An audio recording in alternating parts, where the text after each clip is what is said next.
Okay, I want you to try a little visualization exercise with me. It's from one of the papers we're looking at today. All right, I'm with you. Picture a classic Roman archway. You know, the kind, heavy stone been standing for 2,000 years. Right. It's just this marvel of engineering. Right. All those individual stones perfectly stacked. But the structural integrity of the entire thing, it all relies on a single piece. The keystone. The keystone. Yeah. That wedge-shaped stone right at the very pinnacle. It takes all the weight, pushes it out and down, and it literally locks the whole arch in place. And if you pull it out, The whole thing just collapses. A pile of rubble. it's a powerful image. And in this metaphor, the arch, that's the human mind. That's the argument. The sources we're looking at today suggest that critical thinking is that keystone for human cognition. We've added plenty of other stones over the years, calculators, spell check, GPS. And the arch held up just fine. But now we're introducing a technology, generative AI, that some researchers are warning might be the first tool that could actually, well, dislodge that keystone. That is a heavy way to start. But it really does frame the debate perfectly. We're at a crossroads. So what's the mission for this deep dive? It's to unpack that exact tension. On one side, you have this really optimistic narrative, backed by analysis from forces like Fujitsu Global, saying AI is the new Gutenberg printing press. A new enlightenment. A new enlightenment. But on the other side, You have the keystone is crumbling crowd. We've got these papers on cognitive atrophy, the Google effect, and this genuine fear that we're drifting toward a real-life version of the movie Idiocracy. so the question really is, are we democratizing genius, or are we just outsourcing our ability to think? Let's start with the optimist, because the historical parallel here, it's actually really helpful for understanding the sheer scale of what's happening. The printing press comparison, yeah, it comes up all the time, and for good reason. It's not just that they're both big inventions. No, it's about a fundamental shift in how information moves. Think about the world before the mid-1400s. Right. If you wanted a book, you didn't just go to a store, you'd go to a monastery where a scribe had to hand copy every single letter, line by line. It's incredible to think about, a lifetime of dedication, but it also meant knowledge was incredibly rare. And expensive. And gate-kept. If you weren't part of the church or the elite, you just didn't get access to the source code of civilization. Then Gutenberg comes along with movable type. And it's not just that books got cheaper. It broke the game. Yeah. All of a sudden, you didn't need a scribe to, mediate the truth for you. You could read the Bible yourself. You could read scientific papers. It sparked the Reformation, the scientific revolution. It shifted society from relying on this manual, scarce information to mechanized, abundant information. And that's the exact parallel the Fujitsu analysis is drawing. They argue that for the last 500 years, we've been in the printing press model. But now, AI is shifting us from physical labor to intellectual labor. They call it the democratization of intelligence, not just information. And that distinction is so key. The printing press gave you the book. You still had to do the thinking. Right. The argument for AI is that it helps with the thinking. It lowers the barrier to entry for really complex problem solving. The sources call this science as a service. Sounds like a bit of a buzzword. Until you see the examples. Yes, until you see the examples. They're honestly mind-blowing. This isn't ChatGPT writing a poem. This is things like Berkeley's self-driving labs. This is a perfect example of that enlightenment potential. In a traditional lab, a human scientist comes up with a hypothesis, mixes the chemicals, waits. Realizes they messed up and starts all over again. It's so slow. It's so manual. And the Berkeley lab, it's autonomous. You have AI systems guiding these robotic arms. The AI hypothesizes a new material. It runs the experiment. It analyzes the results in real time. And it learns from its own failures. Instantly. The source said they're testing something like 100 times faster than is humanly possible. At least. They've synthesized over 700 new materials that we literally didn't know could exist. They're doing the drudgery of science, the trial and error. So the humans can focus on the big picture. There was another one that really stuck with me, the Matter Lab. They used DeepMind's AlphaFold. Now, I know protein folding sounds pretty obscure to most people. It does, but it's basically the hidden geometry of all life. Figuring out how one protein folds can take a PhD student their entire career. Or longer. Or longer, yeah. It's incredibly complex. But using this AI architecture, the Matter Lab designed and synthesized a completely new cancer drug candidate. And the timeline... The timeline is the crazy part. It took them 30 days. 30 days Ah. to do what normally takes years and millions in funding. See, that is the printing press moment. When you hear that, you just think, okay, sign me up. If AI is a steam engine for our brains and it cures cancer in a month, who cares if I forget how to do long division? And that is the strongest argument for the tech. It's an engine for discovery. But, and this is the big pivot, there is a difference between AI doing drudgery in a chem lab. And AI doing the drudgery of our day-to-day thinking. Exactly. This is where we run into the concept of homo promptus. Homo promptus. Yeah, this comes from a fascinating paper that contrasts our current path with homo ludens. Or playful man. I love that term, homo ludens. It makes creativity sound like a form of play. Well, it is. But play involves struggle.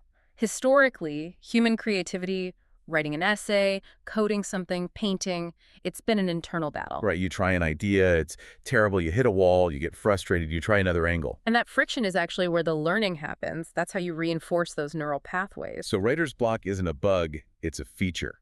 It's your brain lifting weights. Precisely. But the paper argues we are evolving into homo promptus, beings defined by prompting. The cognitive process shifts from internal creation to external curation. So you're not doing the struggling. You're managing a machine that does the struggling for you. Instead of being the painter, you're the person pointing at the canvas saying, a little more blue over there. You're a curator. Uh-huh. And the deep concern there is, if you remove that struggle, do you also lose the understanding? If you never have to wrestle with the logic of an argument because an LLM just structures it for you, do you actually know why the argument works? This feels connected to that Zoom metaphor I saw in the reading, the one about memory in the digital age. Oh, that's a great analogy. It's based on research into the Google effect, but the visual is about photography. Right. Think about when you go to a museum or a concert.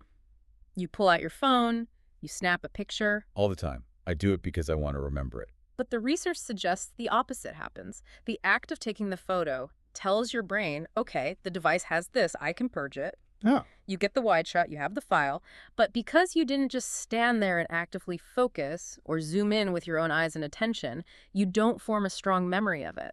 So, applying that to AI, if I prompt an AI to summarize a meeting for me. You're taking a wide shot of that task. You have the output, the report gets filed, but your brain didn't zoom in. You didn't engage with the nuance, so you didn't retain the information. You're cognitively disengaged from your own work. Mm-hmm. Okay, I have to play devil's advocate here because I feel like we have this panic every time a new technology shows up. For sure. Socrates famously hated writing. He thought it would destroy memory. Teachers in the 80s said calculators would ruin our ability to do math. And yeah, maybe I can't do long division in my head, but we still have mathematicians. So why is AI any different from the calculator? Exactly. Why is this time different? It's the most common defense. But the sources, especially the analysis from the History News Network, they argue that that analogy is just fundamentally flawed. Okay. And it comes down to what the tool is actually replacing. Think about a calculator. It automates a process. It does arithmetic. But you still have to know the formula. You have to know the formula. You have to know what the numbers mean, that you need to divide X by Y. The logic, the reasoning, it still lives in your head. The grunt work happens in the chip. So the calculator is a tool for the stones, but I'm still the architect. Perfect. Generative AI is different because it creates the first draft of the thought itself. It synthesizes, it argues, it evaluates. It doesn't just do the math, it writes the proof. The sources call this the homework problem. Right. In the old days, Google couldn't do your homework for you. It could give you 10 sources, but you still had to read them, synthesize them, and then write the paper. That synthesis is the learning. And AI does the homework and the thinking. If you let it write the essay, you're bypassing the very struggle that builds the brain. And we're seeing data on this. It's not just a theory anymore. The sources mention a kind of Dunning-Kruger effect popping up in students using these tools. Tell me about that. It's fascinating and a little worrying. They found that students using AI tools often report feeling more confident in their work. Because it looks good on the page. Perfect grammar, nice structure. Exactly. It gives them this illusion of competence. They feel like they understand the material better. But the grades didn't match that confidence. No. When graded, their arguments were often shallower, lower in quality and depth, compared to students who really wrestled with that blank page. A polished surface, but the keystone of reasoning was missing. And that seems to tie into this reverse Flynn effect. Right. For decades, IQ scores were rising globally, the Flynn effect. We were getting better at abstract reasoning. But recently, in younger generations, that trend is flattening or even reversing.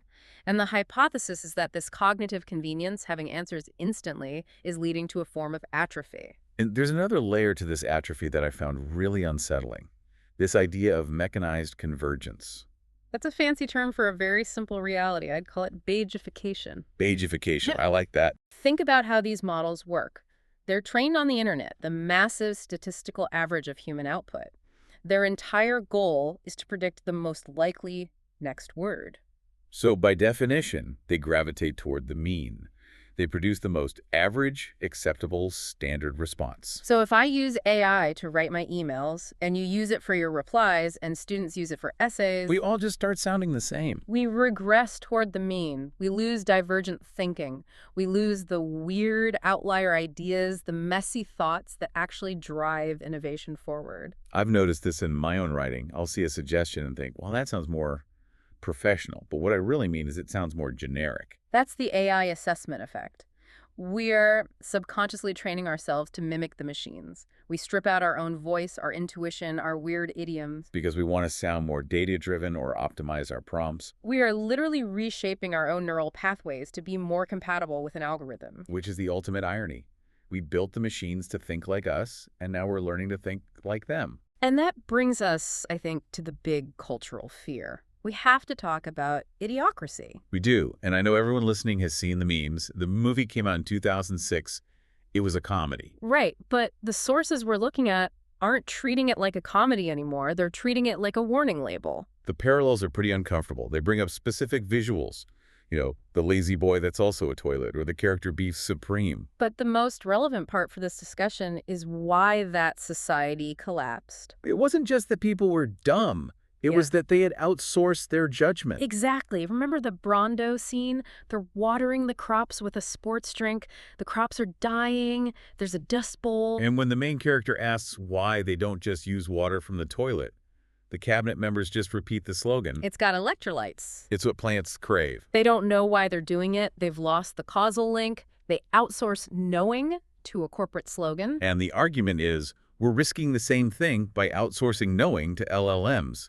Why is this true? Because the chatbot said so. If you lose the ability to verify, if you let that keystone of critical thinking crumble, you lose your survival skills. And the sources list examples where this is already visible. Navigation is the obvious one. Oh, I'm useless without that little blue line on my screen. And that's a loss of spatial awareness. But it goes deeper. They talk about losing deep literacy, the ability to read a dense, complex text. Like a legal contract or a classic novel. Right. That trains your brain for linear, sustained analysis. If we only consume AI-generated bullet points, that neural circuit it fades. The detail about the kill switch in modern cars really drove this home for me. It felt so tangible. This is where the rubber meets the road, literally. The sources talk about tech where the car can identify if you're impaired, distracted, tired, whatever, and it can limit motor vehicle operation. Which on the surface sounds great. No more drunk drivers. But look at the mechanism. The machine decides if you're capable. It has the kill switch. The human is no longer the operator. You're a passenger who's just allowed to hold the wheel as long as the algorithm agrees. And if you apply that logic to the mind, the AI decides what's relevant. The AI decides which version of history is the average one. We become passengers in our own culture. And that is the fear, that we drift into automated passivity, that we can't solve complex problems because we've forgotten how to think without a prompt. Okay, that is sufficiently terrifying. Yeah. But we're not doomed yet, right? The sources do seem to suggest there's a fork in the road. There is absolutely a choice here. The future isn't fixed. The sources lay out two paths. One is that path of automated passivity. We let the keystone crumble. And the other path. Intentional augmentation. We treat AI as e-bikes for the brain. I love that analogy. An e-bike makes you faster. It helps you get up the hill. But you still have to steer. You still have to pay attention. And most importantly, you still have to pedal. It's scaffolding, not a replacement.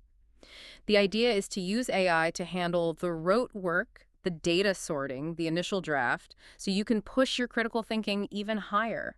So don't let the AI write the essay for you.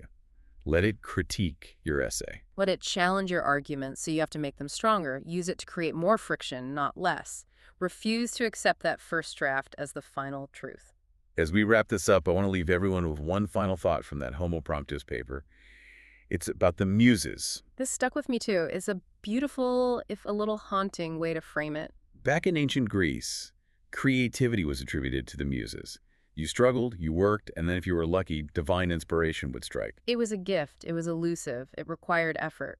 But now, the source argues the muse is an algorithm. It works instantly. It never sleeps. It never gets writer's block. You ask, and it gives. But there's a cost to that convenience. The question the author leaves us with is this. If the muse does all the work, if generating ideas becomes instant and effortless, do we lose the value of the idea itself?